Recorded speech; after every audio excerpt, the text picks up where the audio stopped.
Voltamos com a linda história de Eduardo Caminada Júnior, que veio falar sobre a vida dele, a lição de vida dele. Nós estávamos falando sobre epilepsia e aí eu queria saber da parte dele se acontecer alguma coisa, de repente, se alguém tiver uma crise na frente de algum de vocês que estiver nos assistindo e que não sabe como reagir, não sabe o que fazer, quais são os primeiros socorros?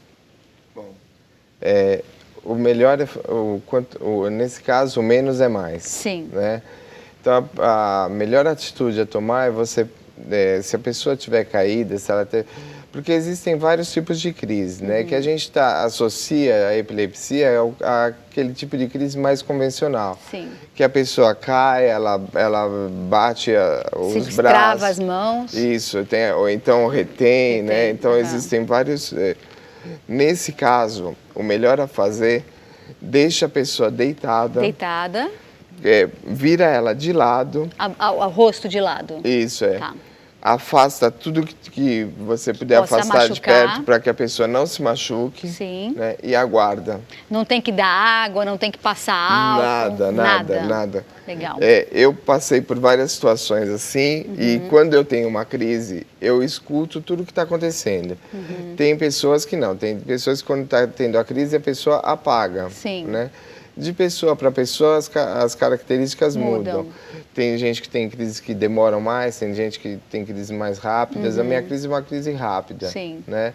Mas, se por acaso você tiver uma situação como essa, faz isso. Deixa a pessoa, vira a cabeça dela de lado. Deitada, vira a cabeça de lado.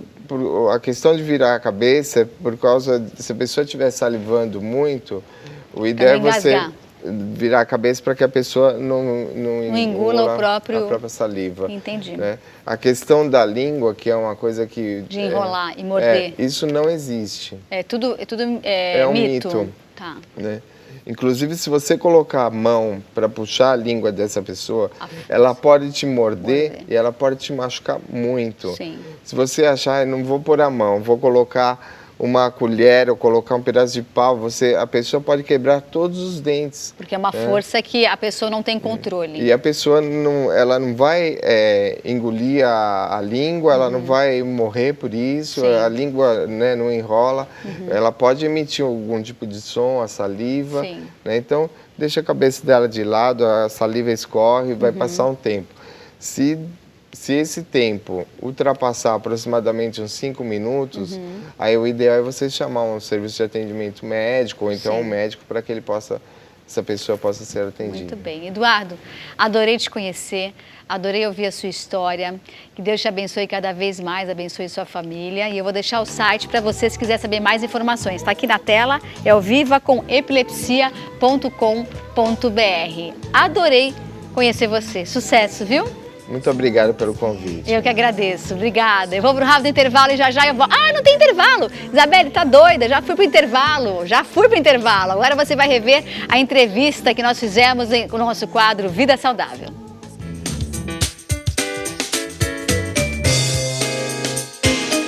Língua afiada também para ele. Seja bem-vindo, Fábio Rocha, especialista em medicina natural. Tudo bom? Tudo bem, Isabelle. Obrigado pelo convite. Tudo ótimo. Obrigado pela oportunidade. Obrigada. Olha, eu estou vendo aqui uma menina tão linda que está aqui na minha frente. Antônia, meu amor. Olha que visita linda. Pensa numa criança saudável. É ela. Seja bem-vinda, meu amor. Tá linda ela. Olha, nós falamos sobre longevidade. Quando a gente pensa em longevidade, a gente pensa bem longe. Qual é a hora certa de começar a pensar na longevidade? Olha, Isabela, de fato, obviamente na época da infância a gente está com todo o gás, com toda a energia, né? A gente está com toda a vitalidade, com muito prana no corpo, então o organismo flui de uma maneira bastante... de um modo ideal. Mas a partir dos 25 anos, o organismo já começa a sentir... 25 anos? A partir dos 25 já começa a ter uma certa deficiência, né?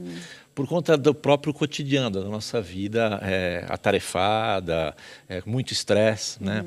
Então, com base, todo adoecimento, sempre na base de um adoecimento tem o seguinte, você tem ou um estresse muito grande, né? gerador de demasiados radicais livres, né, que gera uma oxidação celular, né? Você tem também, por certo, uma desnutrição, e isso é fato, ainda mais no momento moderno, por conta da industrialização. Realmente as coisas não têm mais os nutrientes que tinham antigamente, né? Você tem também gerações de infecções, né? Uma delas, por exemplo, que está muito comum, inclusive o pessoal pode até pesquisar na internet, hoje está muito em voga a questão de quem fez obturação e fez tratamento de canal. Com amálgama? Não só amálgama, você também tem o que restou do tratamento do canal, fica sendo um gerador contínuo de bactéria. Isso até é uma matéria nova que as pessoas devem pesquisar, isso está bastante em voga. Olha, não sabia. A gente tem também o que causa muitos problemas, também a poluição eletromagnética. Então, você vê, nós estamos o tempo todo com celulares, com Wi-Fi o tempo todo. E o tempo todo mesmo, diga-se de fato, né? Mesmo. Então, a gente fica realmente sendo bombardeado, né, full time, o tempo todo em cima disso. Então, há que se ter algumas precauções. Hoje se preconiza muito o que é chamado de medicina anti-envelhecimento ou anti-aging, né? Tem a ver com ortomolecular? Tem a ver com ortomolecular. Então, todos nós, efetivamente, todo mundo deveria fazer um sistema preventivo, não deixar que a doença apareça para depois ser tratado. É muito mais fácil você se alimentar de modo correto, ter essa precaução para evitar as doenças, porque senão acaba gastando dinheiro para se cuidar depois, né? Muito mais do que numa alimentação. É muito mais prazeroso você se alimentar bem e não ficar doente do que gastar dinheiro depois com tratamento. E gasta-se muito, né? Diga-se de passagem. Gasta-se muito. A própria saúde pública tem essa estatística que 85% das verbas de saúde são gastas nos últimos 2 anos de vida das pessoas. Então, quer dizer, é muita coisa. E geralmente, por conta da aposentadoria, os remédios são cada vez mais caros, o plano de saúde é cada vez mais caro e é uma época que talvez a pessoa não tenha tanto dinheiro como imaginava ter, né? Para poder gastar esse dinheiro todo com medicamento. Exatamente. Então, por isso que aí fica ainda mais convincente tratar-se com uma alimentação adequada, né? Existem algumas regras, algumas que são, diríamos, o básico que todo mundo deveria fazer, né? Não sei se você já ouviu falar de pH, né? O potencial hidrogeniônico no meio líquido. O que é isso? pH? pH. Não, pH, conheço pH normal, é esse pH? Tá. Provavelmente é esse aí. O que acontece? Seria o mesmo pH que você está falando? Nós temos uma escala, nosso sangue, o nosso pH é 7,35 a 7,45. Essa escala, ela vai do 0, que é extremo ácido, ao 14, que é extremo alcalino. O nosso sangue, ele está a 7,35, 7,45, então levemente alcalino. Então, qual que é uma regra básica para as pessoas já conseguirem manter uma saúde, pelo menos dentro de um ponto de equilíbrio? É você evitar alimentos muito ácidos. Desse modo, você evitando, você não faz o organismo ter que ficar correndo atrás do prejuízo e trabalhar para manter no ponto de alcalinidade, né? Então, se você pega, por exemplo, a água, né? E nós somos compostos, na maior parte, de água, né? Então, o principal veículo, a principal substância que as pessoas devem se preocupar, e pouco se fala disso, né? É você tomar uma água que ela seja alcalina. Se a gente vai no supermercado, na gôndola do supermercado, você pega uma garrafinha, isso que todo mundo que está em casa pode fazer, pode verificar, se tiver até na geladeira agora. Você vai verificar o pH da água engarrafada, ela está na casa dos 6. Então, o correto seria estar em partir de 7,35. Então, o que acontece? Toda a água, praticamente, que você toma, salvo raras exceções, você está tomando algo que, na verdade, o teu organismo não está absorvendo da maneira que deveria e tem que ficar correndo atrás do prejuízo para voltar à alcalinidade. Entendi. Né? Outro fator muito importante dentro ainda da escala do pH. Você pega um refrigerante, é a coisa mais ácida que tem. O pH do refrigerante é 2,5. Diz que refrigerante é um veneno, gente. Para cada copo de refrigerante que você toma, você tem que tomar no mínimo, acho que 10 ou 12 copos de água. 32 copos de água, 32 copos de água da boa, com pH alto.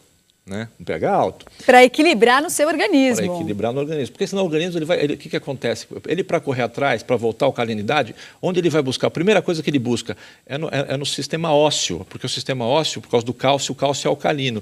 Então, ele te rouba a alcalinidade do teu sistema ósseo, para você conseguir manter a alcalinidade do corpo. Então, no futuro, vai gerar uma osteoporose. Entendi. Por isso que falam que refrigerante gera osteoporose. Por isso que os idosos não devem tomar refrigerante, quer dizer, né, a sugestão é que ninguém, mas os idosos principalmente, por conta disso, né? Os idosos principalmente. Então, desde cedo, é recomendável que todo mundo tenha em casa um filtro de boa qualidade, né? Em casa eu tenho um filtro que ele tem um pH de 10. Então, ainda que eu me alimente com algo que não esteja dentro do pH ideal, tomando essa água alcalina desse filtro especial, eu consigo pelo menos ir fazendo um equilibrar, equilíbrio. Né? Agora, uma coisa importante, Fábio, da gente falar é do nosso solo. O solo do nosso país ficou podre, né? Você vê, é uma sequência de plantações contínuas, né? Então, os fazendeiros... Podre no bom sentido, gente, né? É pobre em magnésio, pobre em uma série de nutrientes. Nesse sentido que eu quero dizer. Isso. Se você, hoje, por mais que você tente se alimentar de modo natural, com frutas, vegetais, etc., ele não tem mais aquela quantidade de nutrientes que tinha no começo do século passado. E que o nosso organismo exige. Exige para ter um funcionamento equilibrado. Sim. Né? Então, por isso você tem que ter, na verdade, toda a escala, toda a escala dos nutrientes, tem que fazer esse estudo. Isso é um dever de casa para todo mundo, né? Fazer os exames de sangue, exames de mineralograma. Estava conversando agora há pouco, conversando com uma amiga minha, dizendo sobre isso, que ela dizia que estava muito cansada, que não estava tendo força para nada. Eu disse, vai fazer um exame de sangue completo para ver como é que está a sua vitamina D. Né? Perfeito, como é que está a questão do iodo no seu organismo. Isso, você falou 2 nutrientes importantes.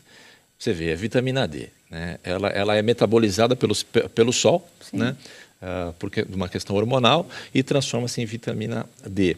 Só que hoje, antigamente, nós ficávamos, quando éramos crianças principalmente, você ficava o tempo todo debaixo do sol. Brincava na rua, gente. Exatamente. A brincadeira era na rua. Então você vê, os próprios índios que estão lá, ficam o tempo todo com o máximo do corpo exposto ao sol. Então eles conseguem ter um nível de vitamina D ideal. Nós não, nós estamos o tempo todo de roupa. E quando nós estamos expostos ao sol, nós estamos com protetor solar. Pois é. Então, tem a indústria do protetor solar aí. Então, na verdade, a gente deve fazer sim, quando você não puder ficar no mínimo, que seja meia hora no sol por dia, é necessário sim uma complementação, uma suplementação de vitamina D3, colicalciferol. Então, o que acontece? E também a Organização Mundial de Saúde aponta, se você for na farmácia, você compra uma vitamina D na farmácia, você vai ver que a quantidade que está sendo recomendada lá, ela é muito pequena. De 2.000 ou 3.000 UI, né? E nós sabemos que 20 minutos de sol são 10.000 UI. Eu tomo 10.000 UI de vitamina D, vou dar minha experiência aqui. Olá. Eu estava me sentindo fraca, me sentindo, sabe, tudo que eu fazia, parecia que estava me arrastando. Fui tomar vitamina D3, tomo 10.000 UI sublingual por dia. Minha vida é outra, gente, vocês não fazem ideia. Então você vê que confirma o que eu estou falando. Eu tomo, minha esposa toma. Tem que tomar no mínimo 10.000 UI por dia. Né? Isso aí realmente dá um fortalecimento no sistema imune, você acabou de confessar, e a vida muda. Né? Há alguma série de substâncias complementares para ajudar nesse processo. Um outro componente que todos devem suplementar, porque o solo brasileiro é pobre, é em magnésio. Magnésio, né? Então, isso é fácil, você consegue, por exemplo, um cloreto. Vitamina também. Vitamina também. E você, eu tomo também, todo dia todo de manhã, dia, né? Isso aí você evita as artroses, as artrites, porque evita a calcificação. Porque se você não tomar o magnésio, todo o cálcio que você tomar, ele vai se depositar em tecidos moles. E tem muito infarto do miocárdio por calcificação arterial. Sério? E não pelo colesterol, né? Colocaram o colesterol como vilão. E o coitado do ovo também, né? Então, tadinho do ovo. Então, o ovo deve ser o segundo melhor alimento que existe. Com certeza. Ovo você pode comer à vontade. O colesterol não parte do ovo, parte das gorduras trans, né? Parte de uma alimentação desregrada. Agora, se você fizer então uma vitamina D3, usando magnésio em conjunto com cálcio, você vai ter um balanço ali que o teu sistema ósseo vai estar sempre no mais alto nível. E é verdade que dizem que é bom a gente consumir peixe por conta desse iodo? Ou não tem nada a ver por causa do ômega 3? Você sabe que tem até o pessoal chama de iodofobia médica. Né? A pessoa tem medo de tomar iodo, né? Eu tomo também iodo, gente. Eu também 3 gotinhas por dia. Então você vê que nós estamos na mesma sintonia. Eu também tomo 3 gotas do Lugol, que é uma solução de iodo, mais iodeto de potássio. Né? E o iodo, ele realmente também gera uma condição orgânica metabólica muito interessante. Para as mulheres, evita câncer de mama. Né? Você vê, estatisticamente no Japão, onde as algas, né, da própria comida japonesa, eles usam muitas algas, e as algas têm muito iodo. Então ela tem muito... Eu compro em casa também. Então, tem baixa incidência de câncer lá. Né? Evita nódulos, o iodo, ele é excelente. Todo mundo tem que tomar. Então, você toma 3 gotas, eu também tomo 3 gotinhas diluídas no meio copo de água, todo dia de manhã. E para quem às vezes fala que não gostam do gosto, não, então você dilui num copo maior de água, não tem problema nenhum. Mas se você dilui em meio copo d'água, você nem sente. E logo depois come alguma coisinha. Não... Exatamente, não vai sentir. E você falou do ômega 3. O ômega 3 também é excelente. Né? Logicamente que você deve buscar, hoje, por conta da industrialização, tem que tomar cuidado a fonte do ômega 3 que você vai comprar. Né? Infelizmente, tem muita balela e tem muito produto que não é de qualidade. Mas um ômega 3 realmente com bastante qualidade, ele é um potente anti-inflamatório, ele realmente te ajuda toda na questão cardiovascular, a questão cerebral, a questão cardíaca, ela precisa desse ômega 3 para ter um funcionamento ideal. Né? O que você pensa do gengibre? Você falou sobre o Japão, lá se consome muito gengibre. O que você pensa em relação ao gengibre? Excelente, também um potentíssimo anti-inflamatório. Eu tomo todo dia chá de gengibre, todo dia. Né? Para quem tem um pouco, diríamos, de preguiça para comprar, descascar e fazer o chá, você consegue hoje encontrar em casas de produtos naturais e ele em pó. Né, que fica bastante fácil de ser feito. Tem o mesmo resultado, desde que a fonte seja realmente de confiança. Né? Como em tudo, também tem que buscar uma fonte... Tem que tomar cuidado. Então, esse é o principal ponto também, é buscar fontes de confiança, porque, infelizmente, o comércio e as pessoas, às vezes, o interesse financeiro ultrapassa a ética, então você tem que buscar uma fonte segura de qualquer componente que você queira tomar, etc. Entendi. Né? Você estava falando sobre as gorduras trans. Aonde a gente encontra a gordura trans? Então, você entra num supermercado, por incrível que pareça, nós estamos entrando praticamente num território inimigo hoje. Né? A criançada gosta muito de comer bolacha. Né? Essas bolachas industrializadas. E ali bem coloridinhas. Então, e ali as mais coloridinhas. As mais coloridinhas. E a criançada come muito. Então, ali, naquela bolacha, tem muita gordura trans. Né? Uma outra coisa com relação também à gordura e a prejudicial, que é as oriundas dos óleos. Né? Então, você pega óleo de girassol, óleo de soja, todos esses óleos que estão na gôndola do supermercado, eles já estão no processo industrializado que perderam a natureza deles. Né? Então, ali, aquele óleo esquentado, ali sim você tem um gerador de gordura má. Essa gordura que vai te fazer mal. Não a gordura vinda, por exemplo, do ômega 3, vinda de um óleo de coco. Óleo de coco é excelente também. Óleo de coco é bom, né? É muito bom. Eu comecei a cozinhar com óleo de coco em casa, mas eu tive que tomar cuidado, porque eu estava colocando um pouco a mais e o gosto do coco sobressaía o alimento. Ele fica um pouco adocicado. Então tem que tomar cuidado quando você for colocar. Você tem que colocar bem tiquinho mesmo, sabe? É bem tiquinho de nada mesmo. Aí dá resultado, né? Chegou pergunta para você, da Carla de Santo André. Ela quer saber o seguinte: o que você indica para a memória? Você tem o ginseng, por exemplo, né? O ginseng é do gengibre, não é? Não, é um derivado, é da mesma família, O ginseng é muito bom, né? Também buscando uma fonte segura, né? E o próprio ômega 3, porque ele ajuda toda a questão cerebral. Eu sabia do ômega 3. Né? Toda a parte da corrente elétrica cerebral, das sinapses e tudo depende muito do ômega 3. Agora, você falou do ginseng, o ginseng pode acelerar o coração, não é verdade? Então, por isso que é bom sempre as pessoas fazerem os exames regulares, né? Todo mundo tem que buscar fazer os exames preventivos e analisar, porque nem tudo que é bom para a maioria pode ser para todo mundo. Cada caso é um caso. Cada caso é um caso. Então, também muito cuidado nisso para não ter nenhum tipo de problema. Mas o ginseng realmente ele é bom para isso. Muito bem. Adorei saber dessas novidades aí, também saber de detalhes que muitas vezes passam despercebidos por nós. A gente vive uma vida tão corrida, né, gente? Às vezes você está com algum sintoma, não consegue identificar, vai tomando um monte de remédio e nem sempre é o remédio que vai te curar. É simplesmente uma vitamina como essa que a gente estava falando com o Fábio Rocha, que é especialista em medicina natural. Muito obrigada, Fábio. Os contatos do Fábio vão entrar aqui na tela, o site e o telefone. Muito obrigado. Obrigada. Um beijo para sua esposa. Muito obrigado. Obrigada. Adorei a entrevista. Eu vou para um rápido intervalo e já a gente volta para falar com a doutora Iris Flório, dermatologista, sobre um tema que deixa muita gente de cabelo em pé. Acne. Já, logo após o intervalo.